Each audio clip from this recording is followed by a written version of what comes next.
This one is quite fast, super dry clay. While I'm working, most of the parts which I have applied the glue, the clay first, they started to dry and harden.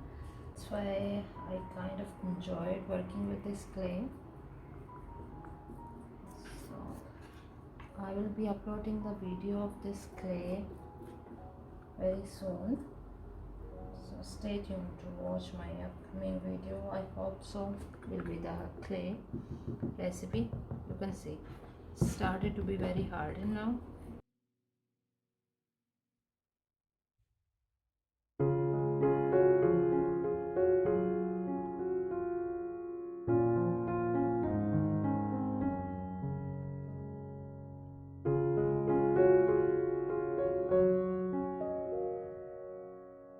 Alright,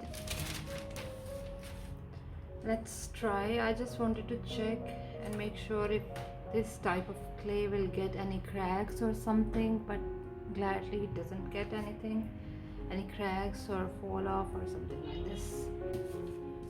One more time. Okay, this is quite hard like this. Let's try.